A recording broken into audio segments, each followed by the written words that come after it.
Professor উজান চৌধুরী, লেখিকা বন্যা শিকদার, পর্ব 31।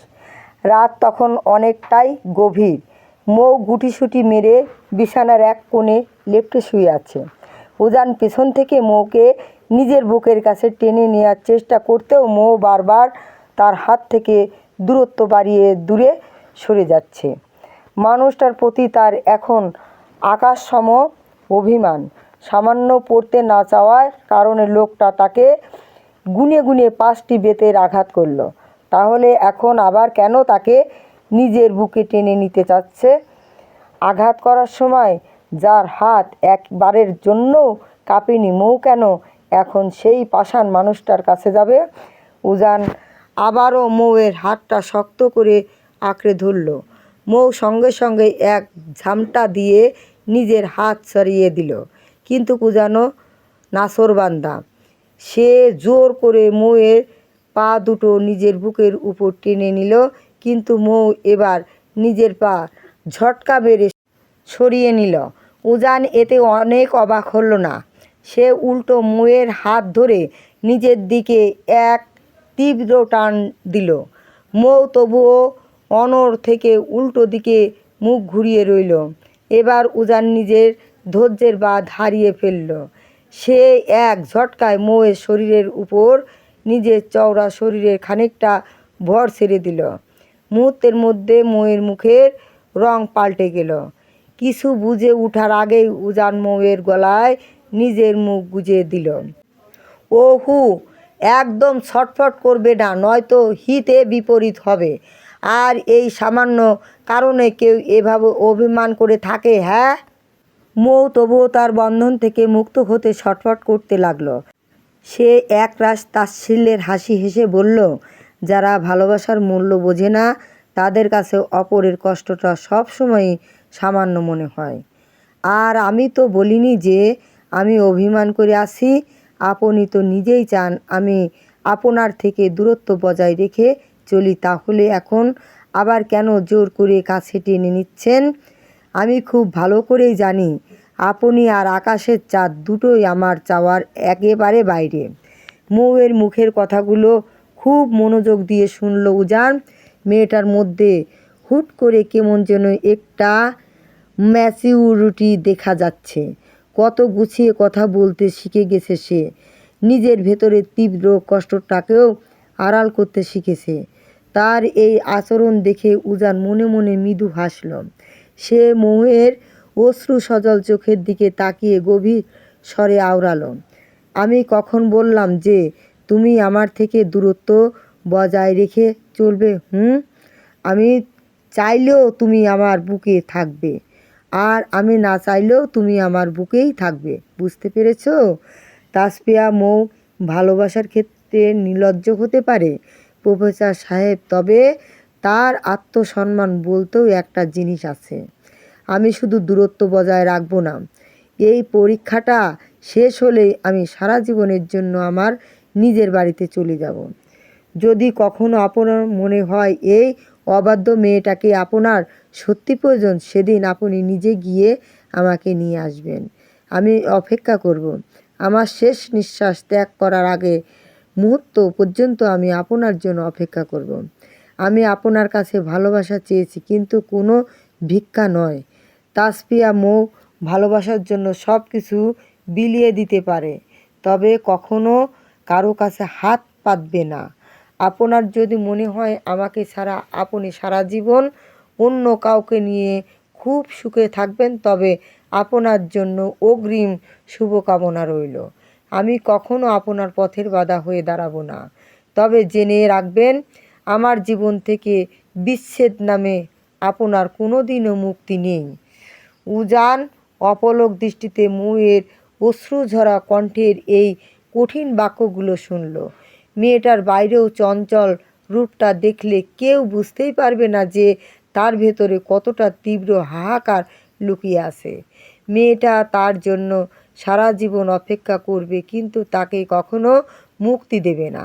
মৌয়ের এই শুকিয়ে যাওয়া মলিন মুখটা দেখে উজানের নিজে বুকের ভেতরটাও এক তীব্র হাহাকারে কেঁপে উঠল। অতঃপর সে দ্রুত নিজেকে স্বাভাবিক করে নিল। সে এক তীব্র চাহনি দিয়ে বলে, ভুল বললেন মিসেস চৌধুরী, আপনি এখন শুধু তাসফিয়া মৌ নন, আপনি হলেন মিসেস উজান চৌধুরী। আর আপনার এই অদ্ভুত ম্যাচুরিটি উজান চৌধুরী শুনতে চায় না। আপনি আমার কাছে আগের মতোই অবাধ্য থাকবেন। আর আপনি চাইলেই কি আমি আপনাকে আমার জীবন থেকে চলে যেতে দেব? আমি মুখে মানি আর না মানি, আপনি আমার ওয়াইফ। আমার পারমিশন ছাড়া আপনি একা একা পা ও ঘরের বাইরে দিতে পারবেন না। Just mind it. Tasfia Mou কখনো কারো কড়া কথার ধার ধারে না। তার নিজের মন যা বলে সে সব সময় তাই করে। আমি যখন বলেছি আমি চলে যাব, তার মানে চলেই যাব। এই বলেই মৌ নিজের সমস্ত শক্তি দিয়ে উজানকে নিজের উপর থেকে ধাক্কা দিয়ে সরিয়ে দিল এবং বেড থেকে নেমে গটগট করে রুম থেকে বেরিয়ে গেল। সে আর এক মুহূর্তও এই মানুষটার কাছে থাকতে পারছে না। বুকের ভেতর বড্ড কষ্ট হচ্ছে তার। নিজের চোখের অনবরত ঝরতে থাকা অশ্রু লোকটার থেকে লুকানোর জন্যই সে ঘর ছেড়ে চলে গেল।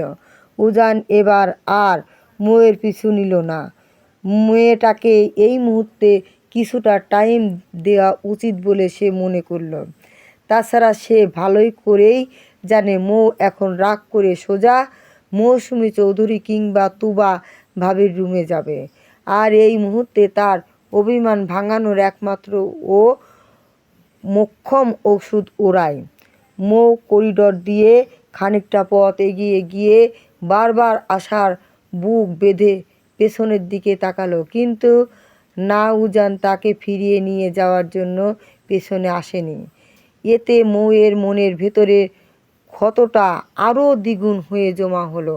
সে ভেবেছিল হয়তো মানুষটা তাকে পেছন থেকে এসে শক্ত করে বুকে জড়িয়ে ধরে নিজের ঘরে ফিরিয়ে নিয়ে যাবে। একটু হলেও হয়তো তার জন্য মানুষটার মনে ভালোবাসা কাজ করবে। কিন্তু আজ সে বুঝতে পারল এ সময় ছিল তার একতরফা রঙিন কল্পনা। দু চোখ বেয়ে নোনতা জল গড়িয়ে পড়তে লাগলো মৌয়ের। সে আজ পরিষ্কার বুঝে গেছে যে মানুষটা তার নিজের নয়। সে আর কখনো তার পিছু নেবে না। তাছাড়া উজান নিজেই তো বুঝেছিল যে তার জীবনে ভালোবাসার জন্য কোনো মানুষ রয়েছে যাকে সে অসম্ভব ভালোবাসে। এমনকি সেই রহস্যময়ী নারীর জন্য উজান নিজের ক্যাবিনেটে লুকিয়ে রেখে দিয়েছে শত শত গিফট।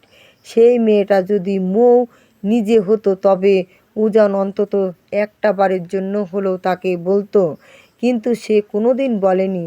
উল্টো মৌ অনেকবার দেখেছে উজান ফোনের স্ক্রিনে কারো একটা ছবির দিকে তাকিয়ে রোজ একা একাই হাসে, গভীর ভালোবাসায় চুমু খায়। এমনকি সেই মেয়েটার ছবি উজান নিজের ফোনে ওয়ালপেপারেও দিয়ে রেখেছে। আজকাল ফোনের পাসওয়ার্ড চেঞ্জ করে ফেলেছে সে। আগের মতো মৌকে আর ওনার ফোন ঘাঁটতে দেয় না। প্রতিটি কথায় শুধু শাসন আর কড়াকড়ি। এসব অবহেলা আর মানসিক কষ্ট মৌ আর নিতে পারছে না। তাই সে নিজেকে সরিয়ে নেওয়ায় এই কঠিন পথটাই বেছে নিয়েছে। সে খুব ভালো করেই বুঝে গিয়েছে যে থাকতে চায় না তাকে জোর করে ধরে রাখা যায় না। তাই সে এবার মানুষটাকে মুক্ত আকাশে উড়তে দেবে। লোকটা যদি সত্যিই তার ভাগ্যে থাকে তবে একদিন ঠিকই নিজের নীড়ে ফিরে আসবে। মৌ রাগ করে রুম থেকে বেরিয়ে যাওয়ার পর প্রায় আধ ঘন্টা কেটে গেছে। ঘড়ির কাঁটা তখন জানান দিচ্ছে রাত প্রায় 2:30। এতক্ষণে উজানের মনের ভেতরের অস্থিরতা কিছুটা স্তম্ভিত হলো। সে বিছানা থেকে নেমে রুম থেকে বেরিয়ে গেল মৌয়ের খোঁজে। সে ভাবল মেয়েটা নিশ্চয় এতক্ষণ নিজের শাশুড়ির বুকে মাথা গুজে ফুঁপিয়ে ফুঁপিয়ে কাঁদছে। উজান ধীর পায়ে নিচে নেমে এসে প্রথমে নিজের মায়ের রুমের সামনে গিয়ে দাঁড়ালো। কিন্তু অবাক কাণ্ড, রুমের দরজাটা ভেতর থেকে শক্ত করে আটকানো। মৌ যদি মায়ের কাছে আসতো তবে দরজা কোনোদিনই ভেতর থেকে বন্ধ থাকতো না, কারণ মৌসুমী চৌধুরী মৌয়ের জন্য নিজের রুমের দরজা সবসময় খোলাই রাখেন। মায়ের রুমে মৌকে না পেয়ে উজানের কপালে চিন্তার ভাঁজ পড়ল। সে মনে মনে ভাবল, তাহলে কি মেয়েটা তুবা ভাবির রুমে গিয়ে উঠেছে? উজান আর এক মুহূর্ত দেরি না করে বড় ভাই আরিয়ানের রুমের সামনে গেল এবং ধাক্কা দিতে লাগলো। উজান ঘুমন্ত আরিয়ানকে টেনে তুলল, কিন্তু পুরো রুম চোখ বুলিয়েও সে কোথাও মৌয়ের অস্তিত্ব খুঁজে পেল না।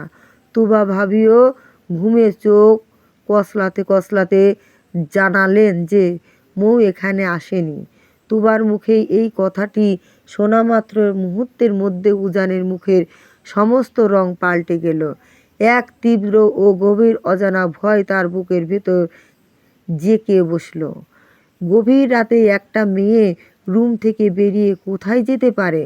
উজান পাগলের মতো প্রায় দৌড়ে বাড়ির প্রতিটি রুম, প্রতিটি কোণ, এমনকি কিচেন রুম পর্যন্ত খুঁজে শেষ করলো, কিন্তু মৌ কোথাও নেই। যেন কর্পূরের মতো বাতাসে মিলিয়ে গেছে সে। উজানের বুকটায় এবার ভয়ে ধক করে উঠল। তার কপালে বিন্দু বিন্দু ঘাম জমতে শুরু করলো। হাত পা যেন ক্রমশ ঠান্ডা হয়ে আসছে। হুট করেই তার মনে হলো মৌ মন খারাপ হলে প্রায় একটা জায়গায় যায়। উজান আর এক সেকেন্ড সময় নষ্ট না করে বিদ্যুৎ গতিতে সিঁড়ি বেয়ে সোজা ছাদে চলে এলো। ছাদের দরজা ঠেলে বাইরে পা রাখতেই শীতের শীতল হাওয়া উজানের গায়ে এসে লাগলো। আর ঠিক তখনই সামনে তাকিয়ে উজানের বুকের ভেতরে জমে থাকা ভয়টা এক নিমিষে শীতল শান্ত হয়ে গেল। সে দেখল ছাদের এক কোণে দোলনাটায় মৌ গুটিসুটি মেরে বসে আছে এবং দুলতে দুলতেই একসময় ওখানেই ঘুমিয়ে কাদা হয়ে গেছে। চাঁদের আলোয় এসে পড়ছে তার চোখের কোণে, শুকিয়ে যাওয়া নোনতা জলের দাগগুলোর উপর। হয়তো এই নিঝুম রাতে একা একা আকাশে নিজের সব অভিযোগ জানাতে জানাতেই মেয়েটা ক্লান্ত হয়ে ওভাবে ঘুমিয়ে পড়েছে। উজান আর নিজেকে সামলাতে পারল না। সে ঝড়ো গতিতে এগিয়ে গিয়ে মৌকে আলতো করে নিজের চওড়া বুকের সাথে চেপে ধরল। মৌয়ের পাতলা শরীরটা এক ঝাটকায় নিজের পাজা করে তুলে নিয়ে সে আচমকাই এই শূন্যে ভেসে ওঠার কারণে মৌ ঘুমের ঘরেও চমক এক অজানা ভয়ে উজানের শার্টের কলারটা নিজের নখ দিয়ে শক্ত করে খামচে ধরল। উজান পরম মায়ায় তার দিকে তাকিয়ে ধীর পায়ে ছাদ থেকে নেমে নিজের রুমের দিকে হাঁটতে লাগলো। রুমে এসে উজান মৌকে অত্যন্ত যত্ন সহকারে আলতো করে নরম বিছানায় শুইয়ে দিল। তারপর সে নিজেও মৌয়ের সাথে সমস্ত দূরত্ব ঘুচিয়ে তার শরীরে বড্ড কাছাকাছি নেমে এলো।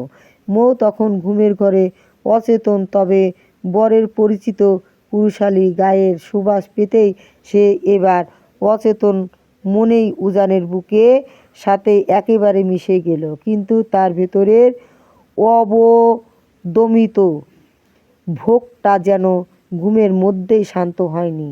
সে আচমকা মুখ বাড়িয়ে উজানের শক্ত হাতের উপর হাত দিয়ে সজোরে এক কামড় বসিয়ে দিল। উজান ব্যথায় সামান্য একটু হাসল বটে, তবে মুখ ফুটে টু শব্দটিও করল না, বরং কামড় খাওয়া হাতটা দিয়ে মৌয়ের পিঠটা আরও শক্ত করে জড়িয়ে ধরল। ঠিক তখনই ঘুমের ঘোরে মৌয়ের ঠোঁট দুটো কেঁপে উঠল। এক তীব্র কান্নার দমক সামলে অত্যন্ত অস্পষ্ট ও ভাঙা স্বরে সে বিড়বিড় করে বলে উঠল, আপনি অনেক পচা, অনেক নিষ্ঠুর প্রফেসর সাহেব। আমি আপনার সাথে আর এই রুমে থাকব না। এই পরীক্ষাটা শেষ হতে দিন। আমি অনেক দূরে চলে যাব, অনেক দূরে। আপনি আমায় একটুও ভালোবাসলেন না। আমি শুধু খাতা কলমে আপনার নামমাত্র বউ হয়ে বেঁচে থাকতে চাই না। আমি আপনার সত্যিকারের মনের বউ হতে চাই। আপনি আমাকে দুনিয়ার সব কিছুর চেয়ে বেশি ভালোবাসবেন। সারাদিন আমাকে নানা সুতোয় বড্ড জ্বালাতন করবেন।